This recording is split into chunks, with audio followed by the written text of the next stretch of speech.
Hello दोस्तों, नमस्कार। स्वागत है आपका एडवांस एग्रीकल्चर यूट्यूब चैनल में। दोस्तों, आज की इस वीडियो के माध्यम से आपको बतलाएंगे मटर की उन्नत सफल वैज्ञानिक खेती की A to Z संपूर्ण जानकारी, बुआई से लेकर कटाई तक, और जो समस्याएं आती हैं उनके लिए सस्ते कीटनाशक दवाइयों की स्प्रे और महत्वपूर्ण खाद का शेड्यूल, लाइफ साइकिल, लागत, मुनाफा, बाजार भाव और आमदनी से लेकर A to Z संपूर्ण जानकारी शेयर करने वाले हैं।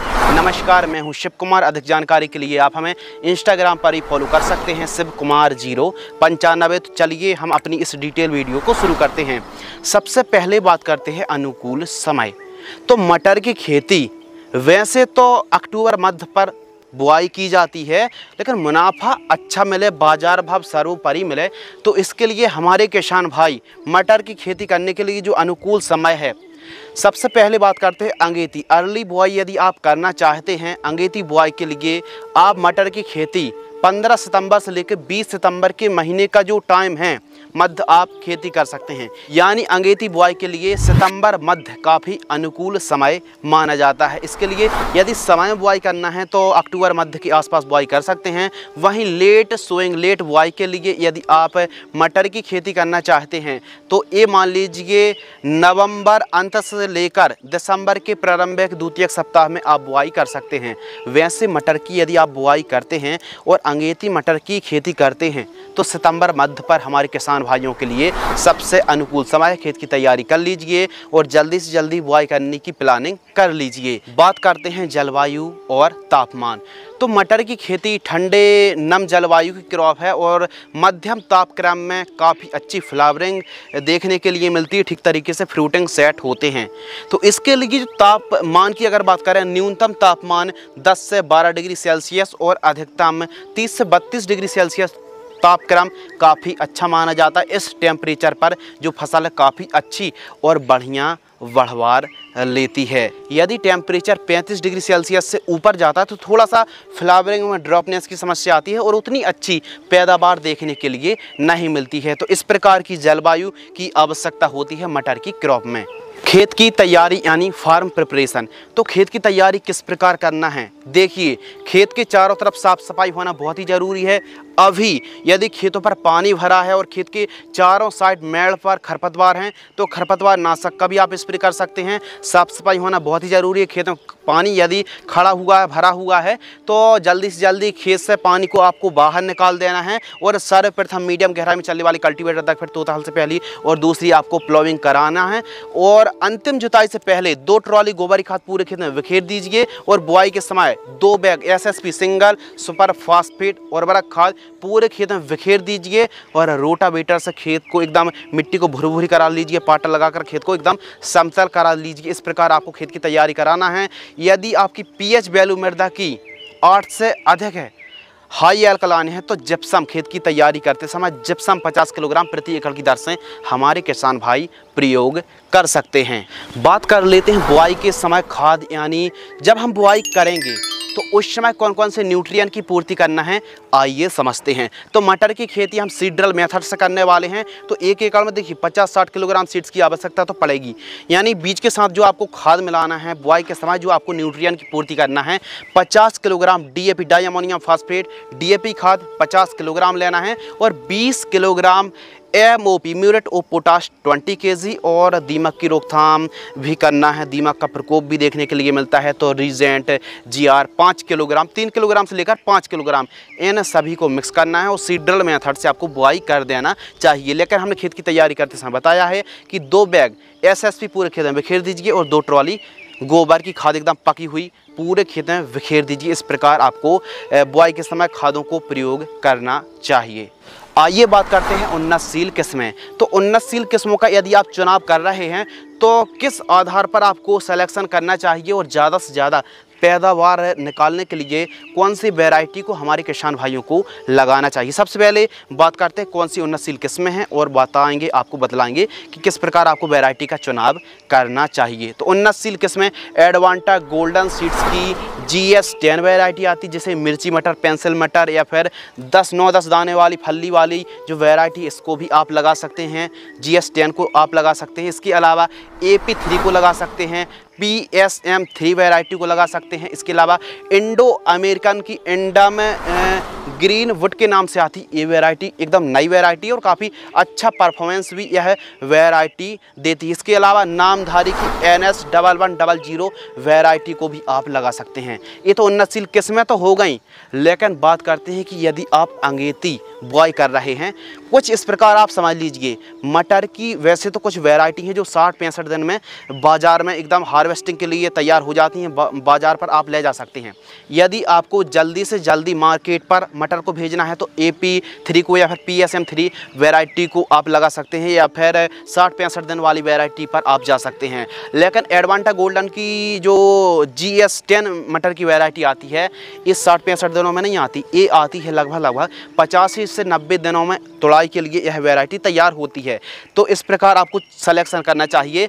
आपको उन्हीं वैरायटी का अपने समय क्लाइमेट्स कंडीशन के हिसाब से मार्केट पर जल्दी भेजना है या फिर 90 दिनों में भेजना है, 60-65 दिनों में भेजना है, तो ये आपके ऊपर है। यदि 90 दिन वाली जो वैरायटी है मिर्च मटर को आप लगा रहे हैं तो किसान भाइयों आप ये समझ लीजिए 90-95 दिनों में फर्स्ट पहली जो तुड़ाई है उसके लिए आपकी जैसे तैयार हो जाती है। जैसे GS10 वैरायटी काफ़ी अच्छी वैरायटी है। यदि GS10 वैरायटी को आप लगाते हैं तो ये मान लीजिए 4 से 5 टन के आसपास उत्पादन देखने के लिए मिलता है। अब जो हमने आपको वैरायटी बताई हैं, किस्म बताई हैं, इनकी कीमत के बारे में डिस्कशन करते हैं, आइए समझते हैं। तो जो कीमतें हैं कुछ इस प्रकार हैं। एडवांटा गोल्डन सीड्स की जो GS10 वैरायटी है, ये समझ लीजिए 5 kg की जो कीमत है सीड्स की 1500 रुपये, AP3 40 किलोग्राम की जो कीमत है 6200 रुपये, और वहीं PSM3 वैरायटी 5 किलोग्राम की जो कीमत है 740 रुपये, और इसके अलावा इंडो अमेरिकन की जो ग्रीन वुड के नाम से आती है 5 किलोग्राम 1200 रुपये, और नामधारी की NS1100 की जो कीमत है 5 किलोग्राम सीड्स की 1300 रुपये के आसपास कीमतें देखने के लिए मिलती हैं। यदि आप मिर्च मटर को लगा रहे हैं, यानी 9-10 दाने वाली जो फली होती है, थोड़ा सा 50 से 90 दिनों में आती है, लेकिन पैदावार भी ज़्यादा मिलती है। यदि आपको गेहूँ भी लगाना है या फिर कोई अन्य फसल लेना है तो आप 60-65 दिन वाली जो किस्म वैरायटी होती है उस पर भी जा सकते हैं। तो वैरायटी का जो आपको सिलेक्शन करना है, चुनाव करना है, टाइम को देखते हुए ही आपको वैरायटी को लगाना चाहिए। प्रति एकड़ सीड्स, यदि हम मटर की बुआई 1 एकड़ पर करते हैं या छिटका विधि या फिर सीडरल मेथड से बुआई करते हैं तो कितने सीड्स की आवश्यकता पड़ेगी? दोस्तों यह जो सीड्स रेट है, सीड्स की जो क्वांटिटी है वो वैरायटी पर भी डिपेंड करती है। अर्ली यदि आप सोइंग अर्ली बुआई कर रहे हैं, लेट सोइंग कर रहे हैं, तो यह सभी टॉपिक काफ़ी ज़्यादा महत्वपूर्ण हो जाते हैं। सभी विषय को ध्यान में रखते हुए ही किस्मों को चुनाव करना चाहिए। तो किस प्रकार हमारे किसान भाई चुनाव करें?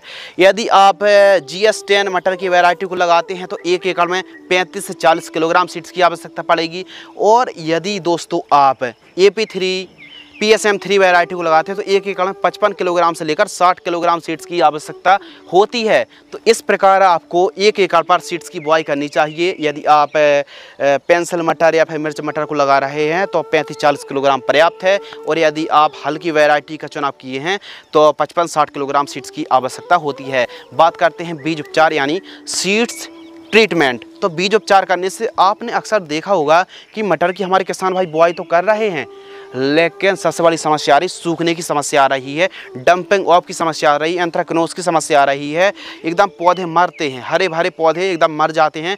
तो इसके लिए हमारे किसान भाइयों को क्या करना चाहिए? बीज उपचार करना चाहिए, यानी सीड्स ट्रीटमेंट। सबसे बढ़िया और सबसे लाजवाब जो आपको हम तरीका बता रहे, ट्राइकोडर्मा से आप बीजों को उपचार कर सकते हैं।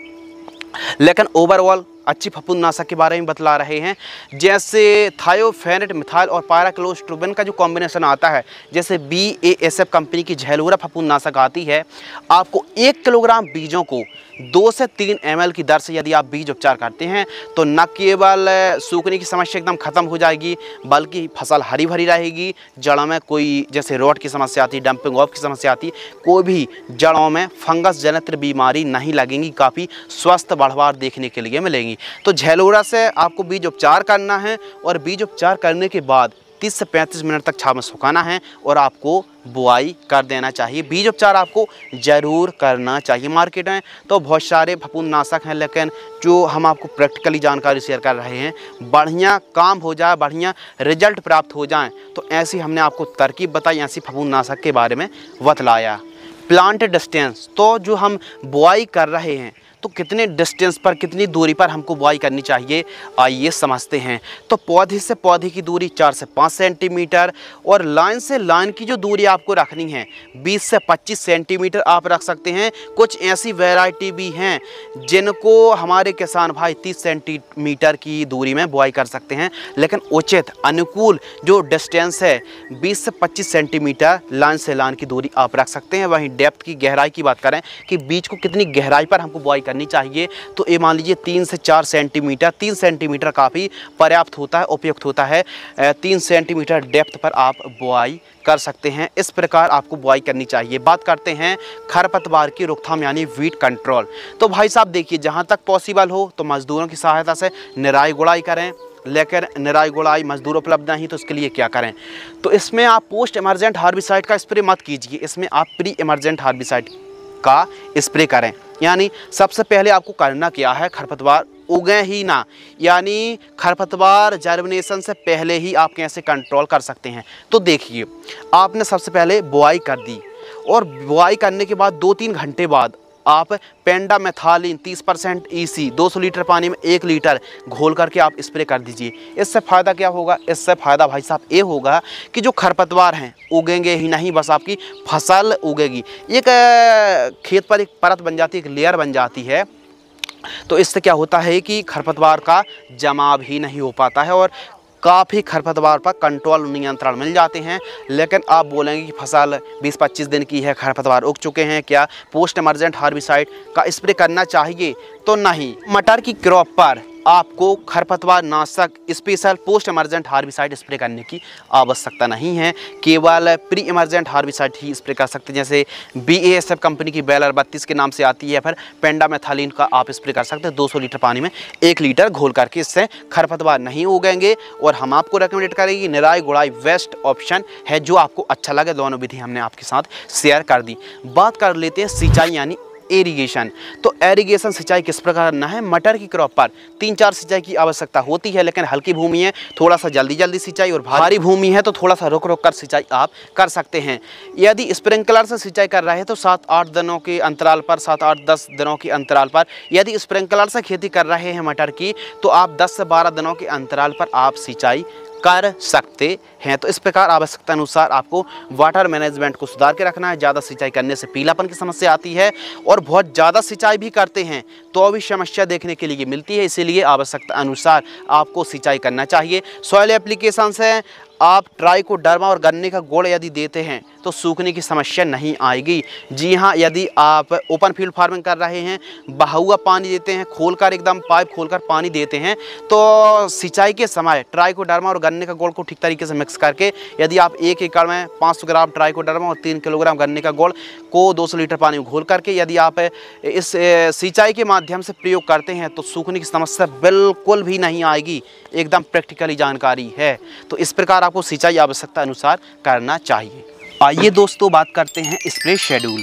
तो स्प्रे शेड्यूल जानने से पहले हम समझते हैं कि मटर की फसल पर कौन कौन से रोग, कीट, बीमारी आती हैं जिससे फसल में ज़्यादा से ज़्यादा हरी भरी फसल रहे, ज़्यादा से ज़्यादा दानों का भराव हो और पैदावार भी अच्छी प्राप्त हो। तो कीट प्रबंधन पर हम समझते हैं कि एफिड्स आता है, जैसे सफ़ेद मक्खी, वाइट ग्राफ, सेमीलूपर्स, पॉड बोरर यानी फली छेदक का प्रकोप देखने के लिए मिलता है। फलियों और पत्तियों खाने वाली हरी इल्ली का प्रकोप देखने के लिए मिलता है। तंबाकू इल्ली, चने की इल्ली, फंगस में पाउडरी मिल्ड्यूड है, डाउनी मिल्ड्यूड है। इसके अलावा रस्ट है, विलाइट है, पॉड विलाइट है, एंथ्रेक्नोज यानी आर्द्र गलन है, बैक्टीरिया बेल्ट यानी फलता फूलता पौधा सूखता है, डंपिंग ऑफ की समस्या आती है, पीलापन की समस्या आती है। तो इसके लिए आपको करना क्या है, पीला और नीला ट्रैप जरूर लगाइए। इससे सफ़ेद मक्खी और रस चूसक कीटों पर काफ़ी अच्छा बढ़िया सा आपको कंट्रोल मिलेगा। फसल से 2 फीट ऊपर आपको लगाना है 1 एकड़ पर 20 पीस। इसके अलावा नीम ऑयल, फिश ऑयल या फिर इमिडाक्लोरपिड का भी स्प्रे आप कर सकते हैं। थर्मोथोक्सोम, एसिटाइमप्रेड, वाईवार 303, डाइक्लोरोबॉस 76%, क्लोरपाइरिफास या फिर एसीफेट जैसे कीटनाशक का आप स्प्रे कर सकते हैं रस चूसक की रोकथाम करने के लिए। इसके अलावा बात करते हैं क्रमबद्ध तरीके से कि कौन कौन से कीट आते हैं और फसल पर काफ़ी ज़्यादा नुकसान पहुंचाते हैं। तो प्रमुख रूप से फली छेदक, पॉड बोरर, सेमिलूपर्स, हरी तंबाकू इल्ली का जो नियंत्रण कंट्रोल है। यदि इल्लियों का प्रकोप है, यदि हल्का अटैक है हरी इल्लियों का, सेमिलूपर्स का, तो वायर कंपनी की सोलमन इंसेक्टिसाइड 12 ml या फिर सिजेंटा की प्रोक्लेम इंसेक्टिसाइड 8 ग्राम या फिर वायर की मोमेंटो एनर्जी 30 ml, यूपीएल की एटाब्रोन 40 ml या फिर घरडा की किंगडोक्सा 25 ml। इन 4-5 में से किसी एक इंसेक्टिसाइड का स्प्रे कर सकते हैं यदि हल्का इल्लियों का अटैक है तो। इसके अलावा बात करते हैं, और जो हम आपको डोज बता रहे हैं 15 लीटर की जो दर से टैंक आता है, पंप आता है, उसी की दर से हम आपको डोज बतला रहे हैं। यदि इल्लियों का अधिक प्रकोप है तो सिजेंटा की एम्पिलिगो 10 ml या फिर आदामा इंडिया की 12 जाइट 40 ml या फिर आदामा इंडिया कंपनी की फेलेथोरा इंसेक्टिसाइड 30 ml, वायर कंपनी की फेम 6 ml या फिर एफएमसी की जो कोराजन आती है 6 ml। इन 4-5 में से हैवी इल्लियों का प्रकोप है तो 15 लीटर पानी में किसी भी एक को मिक्स करके घोल करके आप स्प्रे कर सकते हैं, और जो भी आप स्प्रे कर रहे हैं स्टिकर मिलाकर ही आपको छिड़काव करना चाहिए।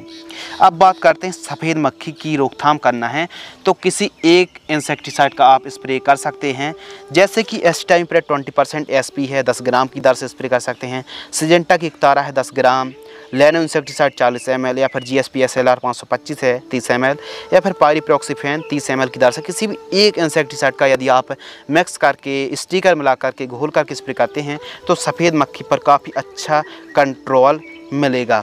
बात कर लेते हैं स्पेशल फंगस आते जैसे पाउडर मिल्ड्यू है, लीफ स्पॉट है, विलाइट है, रस्ट है, तो इन सभी की रोकथाम करने के लिए किसी एक फफूंदनाशक का आप स्प्रे कर सकते हैं, जैसे रोको फंगीसाइड 50 ग्राम या फिर स्वाधीन फंगीसाइड 40 ग्राम या टाटा की ताकत फंगीसाइड 40 ग्राम, BASF कंपनी की प्रैक्सर 30 ml या फिर कॉपर ऑक्सीक्लोराइड 40 ग्राम। इन 4-5 में से किसी भी एक को 15 लीटर पानी में घोल करके आप स्प्रे कर सकते हैं। बैक्टीरिया बेल्ट डंपिंग ऑफ की समस्या आती है, रूट रॉट की आ रही तो ट्राइकोडर्मा 500 ग्राम, गन्ने का गुड़ 3 किलोग्राम 200 लीटर पानी में घोल करके आप स्प्रे कर दीजिए या फिर सिंचाई के समय आप प्रयोग कर सकते हैं। बहुत बेहतरीन आपको रिजल्ट देखने के लिए मिलेंगे। किसानों के कमेंट्स आते हैं कि हमारी मटर की क्रॉप सूख रही, कोई समस्या ये काफ़ी गंभीर है, इलाज बताइए। तो ट्राइकोडर्मा और गन्ने का गुड़ 200 लीटर पानी घोल करके ठीक तरीके से आप सिंचाई के समय प्रयोग कर लीजिए, शानदार से भी अधिक आपको बढ़िया रिजल्ट प्राप्त होंगे। बढ़वार नहीं हो रही है मटर की फसल, सभी खाद देने के बाद बढ़वार नहीं हो रही है तो इसके लिए प्लांट ग्रोथ प्रमोटर का आप स्प्रे कर सकते हैं, जैसे कि कृषि रसायन का पोषक सुपर 25 ml या फिर सिजेंटा की कॉन्ट्रेस्ट से प्लांट ग्रोथ प्रमोटर 15 लीटर पानी में 40 ml की दर से आप स्प्रे कर सकते हैं। ये तो बात हुई बढ़वार नहीं हो रही, लेकिन फल फूल की संख्या नहीं आ रही, ठीक तरीके से हम प्रॉपर खाद स्प्रे सब कुछ चला रहे हैं, फिर भी ना तो फूलों की संख्या और फूल आ भी रहा है तो ड्रॉप हो रहे हैं। तो इसके लिए करें तो क्या करें? फेंटाक प्लस टॉनिक 10 ml, टाटा की बहार आप 30 ml, ईसाबियोन 30 ml, रैपी ग्रो भी आती है 15 लीटर पानी में 30 ml। इन 3-4 में से किसी भी एक का स्प्रे आप कर सकते हैं। इस प्रकार आपको आवश्यकता अनुसार कीटों का प्रकोप है तो कीटनाशक, फंगस का प्रकोप है तो फंगीसाइड का स्प्रे करें, और फल फूल नहीं आ रहा तो टॉनिक का स्प्रे करें, और बढ़वार ठीक तरीके से नहीं हो रही है तो प्लांट ग्रोथ प्रमोटर का आप स्प्रे कर सकते हैं। अब बात करते हैं खाद का शेड्यूल। तो जो खाद का शेड्यूल है, फर्टिगेशन शेड्यूल है, किस प्रकार हमारे किसान भाइयों को जड़ों के पास देकर सिंचाई करना चाहिए। चाहे आप ड्रिप से खेती कर रहे हों, स्प्रिंकलर से खेती कर रहे हों, शानदार बढ़िया आपको रिजल्ट प्राप्त हो तो मटर की फसल पर फर्स्ट कॉम्बिनेशन, फर्स्ट खाद 20 से 25 दिन के आसपास की क्रॉप होती है तो फर्स्ट जो कॉम्बिनेशन है यूरिया और उर्वरक खाद 35 kilogram, micro nutrient fertilisers 5 kilogram, Sagarika दानेदार इफ्को कंपनी की सीवीड एक्सट्रैक्ट 10 किलोग्राम, इन तीनों को मिक्स करके प्रति एकड़ जड़ों के पास देकर सिंचाई कर दीजिए। सेकंड खाद 40 से 50 दिन के आसपास की मटर की क्रॉप होती है बुआई से तो यूरिया 45 किलोग्राम और सल्फर 90% वाली WDG फॉर्म वाली 3 किलोग्राम, इन दोनों को मिक्स करके प्रति एकड़ जड़ों के पास देकर के आपको सिंचाई कर देना चाहिए। इस प्रकार दोस्तों यदि आप मटर की क्रॉप पर फर्टिगेशन शेड्यूल चलाते हैं, आवश्यकता अनुसार न्यूट्रिएंट की पूर्ति करते हैं तो आपकी फसल हरी भरी रहेगी, फल फूल की संख्या अधिक आएगी और पैदावार, बढ़वा, दाना भराव, फलियों की जो दाने हैं साइज शेप काफ़ी बढ़िया देखने के लिए मिलेगा, उत्पादन अच्छा होगा, पैदावार बढ़िया होगी तो यकीनन बाजार भाव, मार्केटिंग रेट भी हमारे किसान भाइयों को काफ़ी अच्छा मिलेगा। तो इस प्रकार आपको फर्टिगेशन शेड्यूल चलाना है। जो हमने आपको कीटनाशक दवाइयों के नाम बताए, सभी कीटनाशक दवाइयों की स्प्रे नहीं करना आपको, जैसी समस्या है तो किसी एक दवाई का आप सलेक्शन करके जो मार्केट में उपलब्ध हो, अवेलेबल हो, उसका आप स्प्रे करते हैं तो न केवल कम लागत पर मटर की खेती कर पाएंगे बल्कि अच्छी उपज भी निकाल पाएंगे और मटर की खेती से भी आप अच्छा मोटा मुनाफा कमा पाएंगे। बात कर लेते हैं लाइफ साइकिल। तो जो मटर की क्रॉप लाइफ साइकिल वैरायटी पर डिपेंड और निर्भर करती हैं दोस्तों। कुछ ऐसी AP3 है, PSM3 है या फिर अर्ली मैच्योरिटी वाली जो किस्में हैं तो 60-65 दिनों में तैयार हो जाती है। वहीं यदि आप GS10 को लगा रहे हैं या फिर ग्रीन बुट को लगा रहे हैं, मिर्ची मटर को लगा रहे हैं तो लगभग 95 दिनों के आसपास हार्वेस्टिंग के लिए तैयार होती है।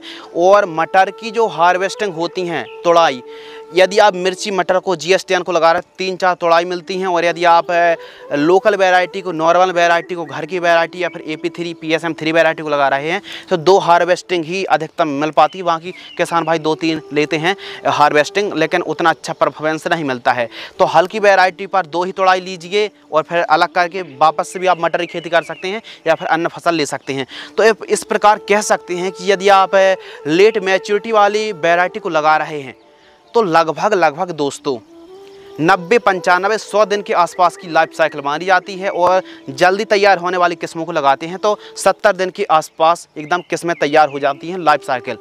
तो इस प्रकार जीवन चक्र वैरायटी पर डिपेंड और निर्भर करता है। यदि मिर्च मटर को लगा रहे हैं तो 3, सवा 3, साढ़े 3 महीने का टाइम तो लग जाता है दोस्तों। तो बात कर लेते हैं उत्पादन। तो उत्पादन कितना होता है यदि आप GS10 वैरायटी को लगा रहे हैं। यदि आप GS10 वैरायटी को लगा रहे हैं तो 1 एकड़ से उत्पादन 40 से 45 क्विंटल 1 एकड़ से ईल्ड प्राप्त होती है। यदि हल्की वैरायटी को लगा रहे हैं तो 35 से 36 क्विंटल प्रति एकड़ से हमको उत्पादन उपज देखने के लिए मिलती है। बात कर लेते हैं बाज़ार भाव यानी मार्केटिंग रेट। तो यदि हमने जो बताया है कि सितंबर मध्य पर आप बुआई कर दीजिए तो दोस्तों सितंबर मध्य पर यदि आप बुआई करते हैं तो जो बाज़ार भाव है, जब आप नवंबर के आसपास अपनी उपज को मार्केट में ले जाएंगे तो आपको 2 पैसा ज़्यादा पैसा मिलेगा और अच्छी आपको ईल्ड प्राप्त होगी। बहुत ही अच्छा मार्केटिंग रेट देखने के लिए आपको मिलेगा।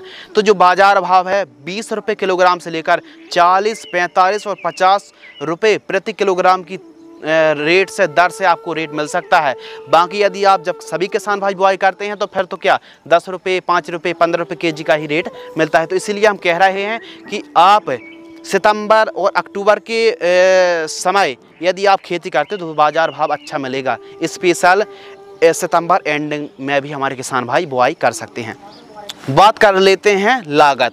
तो सभी एक्सपेंसेस को जोड़कर, सभी खर्चों को जोड़कर, चाहे स्प्रे के खर्च हों, चाहे खाद के शेड्यूल हों, चाहे आपका सीड्स का कीमत हो, चाहे खेत तैयार, स्प्रे, बीज उपचार और लेबर का खर्च, सभी प्रकार के एक्सपेंसेस को जोड़कर 1 एकड़ में 25,000 रुपये से लेकर 30,000 रुपये के आसपास लागत लग जाती है। 25-30 हज़ार रुपये, 30 हज़ार रुपये 1 एकड़ में खर्च हो जाता है, क्योंकि इसका जो सीड्स है थोड़ा सा महंगा पड़ जाता है और स्प्रे आप प्रॉपर करते हैं तो फलियों में दाना भराव भी काफ़ी अच्छा होता है। तो इस प्रकार 1 एकड़ में जो हमको लागत लगती है। दोस्तों बात करते हैं मुनाफा यानी बेनिफिट। तो जो हमारा मुनाफा है वो डिपेंड करता है बाज़ार भाव पर और लागत पर। तो बाज़ार भाव फ्लेक्सिबल रहता है, इसीलिए हम आपको बार बार और कई बार इस वीडियो पर बोल चुके हैं कि आप सितंबर मध्य से लेकर सितंबर एंड तक आप बुआई कर दीजिए, आपको बाज़ार भाव बहुत अच्छा मिलेगा। क्योंकि टाइमिंग पर तो सभी किसानों की जो उपज मार्केट पर पहुंच जाती है, लेकिन अंगेती यदि आप मटर की खेती करते हैं तो बहुत अच्छा रेट आपको मिलेगा। तो जो मुनाफा है 1 एकड़ में हम उत्पादन को ले रहे हैं 40 क्विंटल, 1 एकड़ से उत्पादन प्राप्त हुआ 40 क्विंटल। और जो बाज़ार भाव है मार्केटिंग रेट हम ले रहे हैं 25 रुपये किलोग्राम का ही हमको रेट मिल जाता है। तो 25 × 100 यानी 2500 रुपये क्विंटल का रेट मिल जाता है। और 2500 रुपये में हम 40 का इंटू कर देंगे तो ये मान लीजिए 1 लाख रुपये हमारा मुनाफा आ जाएगा। अब 1 लाख रुपये में से यानी मुनाफा में से हम लागत को घटा देंगे। मुनाफा होगा 1 लाख, लागत लगी 30,000, तो 1 लाख में से हम 30,000 को घटा देंगे तो 70,000 रुपये हमारी नेट प्रॉफिट शुद्ध आमदनी आई 70,000 रुपये। तो इस प्रकार हमारे किसान भाई 3-4 एकड़ से यदि अधिक में या फिर 3-4 एकड़ में मटर की खेती करते हैं, अंगेती बुआई करते हैं तो यकीनन आपको जो बाज़ार भाव अच्छा मिलेगा, मटर की खेती से भी आप एक अच्छा मोटा मुनाफा कमा पाएंगे। तो आज की इस वीडियो के माध्यम से हमने मटर की उन्नत सफल वैज्ञानिक खेती की A to Z संपूर्ण जानकारी शेयर की। यदि आपको यह वीडियो पसंद आती है तो वीडियो को लाइक करें। अधिक जानकारी के लिए इंस्टाग्राम पर भी आप हमें फॉलो कर सकते हैं, शिव कुमार 095। तो मिलते हैं इसी प्रकार कृषि कार्य से जुड़ी नई नॉलेज और महत्वपूर्ण जानकारी के साथ। तब तक के लिए धन्यवाद, नमस्कार, जय हिंद, वंदे मातरम।